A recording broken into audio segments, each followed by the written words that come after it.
morning students. Today I am going to start new chapter of model science, chapter 7. It's mine, no it's mine. ये जो sentence है आपका, इससे क्या show होता है, कि इसमें कहीं ना कहीं एंगर है। मतलब आप कुछ भी घर में अगर आप किसी चीज़ के लिए कहते हो कि ये मेरा है, नहीं यह मेरा है, मतलब कहीं ना कहीं इसमें एंगर शो हो रहा है। So what are the things that make you angry? कौन कौन सी चीज़ें आपको गुस्सा दिलाती हैं?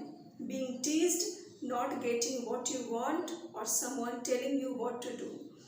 या तो आपको कोई छेड़ता है तब, या फिर जो चीज़ आप चाहते हो वो आपको नहीं मिलता, या कोई आपको कुछ करने के लिए कहता है।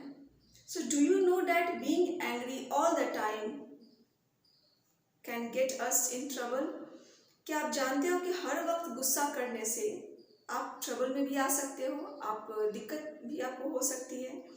Children who are very angry, जो बच्चे बहुत गुस्सा करते हैं, have a hard time making friends, उनको दोस्त बनाने में बहुत समय लगता है। Read this story to find out how we not only hurt others when we are angry but also cause harm to our self.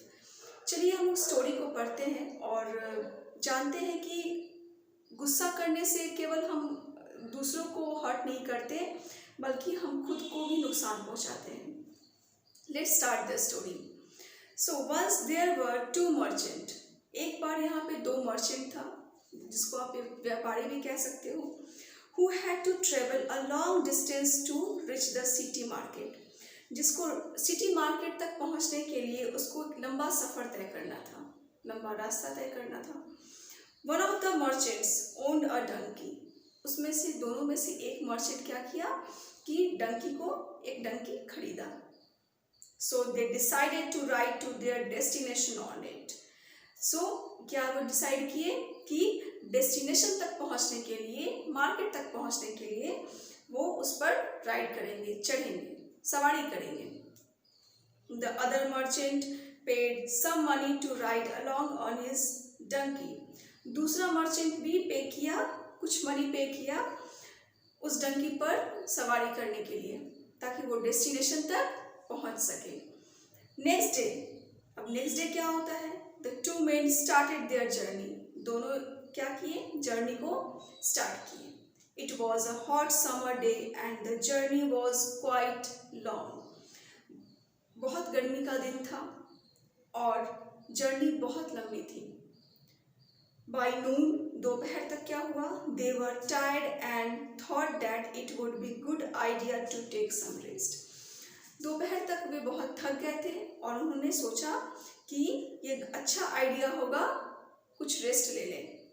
So they stopped, इसलिए वे रुक गए। But it was right in the middle of the desert. पर कहाँ थे वो? Desert के बीच में थे। Hot and without a single tree. बीचों बीच डेजर्ट एरिया में थे, जहाँ पे बहुत ही गर्मी थी और वहाँ एक सिंगल ट्री भी नहीं था उनको शैडो देने के लिए। The owner of the donkey lay down against the Dunki. जो डंकी का जो मालिक था वो डंकी के अगेंस्ट में लेट गया।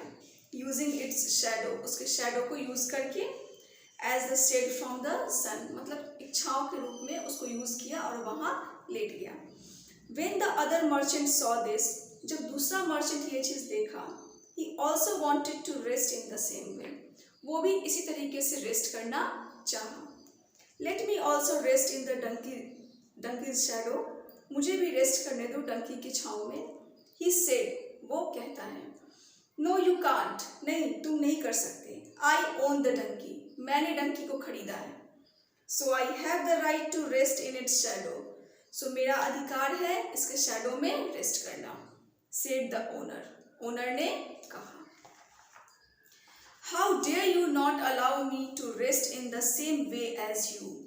तुम्हारी हिम्मत कैसे हुई कि तुम मुझे अलाउ नहीं कर रहे हो, जैसे तुम रेस्ट कर रहे हो उस तरीके से मैं भी रेस्ट करूँ। I have also paid, मैंने भी पे किया है, for the services of the donkey, Dunki की सर्विसेज के लिए मैंने भी पे किया है। Said the merchant, मर्चेंट बोलता है, Yes you did, हाँ तुमने किया है, but only to ride it, और केवल इसकी सवारी करने के लिए, not to rest in its shadow, इसकी शैडो में रेस्ट करने के लिए नहीं। The two merchant started arguing with each other, दोनों मर्चेंट क्या किए, एक दूसरे के साथ आर्ग्यू करने लगे। वेरी सून, बहुत जल्द, they started shouting at each other, वे एक दूसरे पर चिल्लाने लगे। Words they came to blows, मतलब बहुत बुरी तरीके से वो लोग आपस में झगड़ा कर रहे थे, और उसमें काफ़ी वो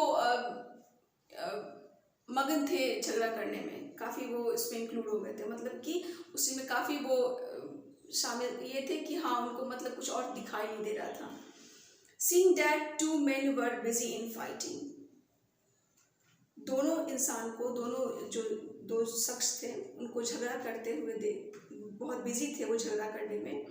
The donkey saw the opportunity and ran away, दोनों को जब डंकी झगड़ा करते हुए देखा तो डंकी क्या किया कि उस अपॉर्चुनिटी का फायदा उठाया और वहां से भाग गया। The wearing man did not even get to know, but soon the donkey was far, दोनों जो गुस्से वाले इंसान थे, जो दोनों झगड़ा कर रहे थे, वो दोनों क्या किए कि उन लोगों को पता भी नहीं चला और डंकी काफ़ी दूर चला गया था। Far away from the desert, desert से काफ़ी दूर।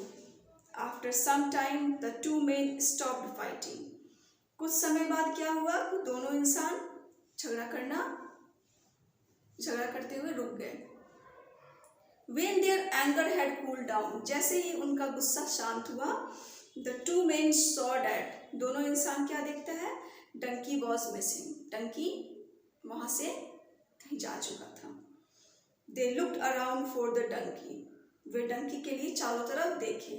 In the scorching heat of the sun, उस चिलचिलाती धूप में डंकी को वो ढूंढने लगे। They even called out to it thinking it would respond, way call भी किए, वो बोलने भी लगे, कुछ वो बोले भी, आवाज़ भी लगाए ताकि वो डंकी रिस्पॉन्ड कर सके, बट वो वहाँ था ही नहीं। They were now stuck in the middle of the desert, वे डेजर्ट के मिडिल में अब फंस चुके थे। With neither donkey to carry them out, ना तो डंकी उनको कैरी कर सकता था और ना ही वो छाव मिलता। They realized that they had caused harm to themselves by losing their temper, उन्होंने ये रियलाइज़ किया कि वो अपना टेम्पर लूज करने से खुद को नुकसान पहुंचाए हैं। Anger had destroyed their thinking capacity, anger जो है उनकी थिंकिंग कैपेसिटी को डिस्ट्रॉय कर दिया था। So from now on what you will do, जब आपको गुस्सा आए तो क्या करना चाहिए, टेक स्लो डीप ब्रेथ, लंबी सांस लीजिए, या फिर आप उस वक्त किसी काम में बिजी हो जाओ जिसमें आपको मन लगे, कोई आपका फेवरेट प्ले है, कोई वीडियो गेम, आप कुछ भी खेल सकते हो, या फिर उस जगह से उस चीज़ों को आप इग्नोर कर सकते हो। ये 3 चीज़ें हैं जो आप कर सकते हो। So what is the wise thought, anger doesn't solve anything, anger कोई भी चीज़ को सॉल्व नहीं करता, इट बिल्ड्स नथिंग, यह कुछ भी नहीं बनाता, but it can destroy everything, पर ये हर चीज़ को डिस्ट्रॉय कर सकता है। So by this I have completed chapter 7। Thank you students.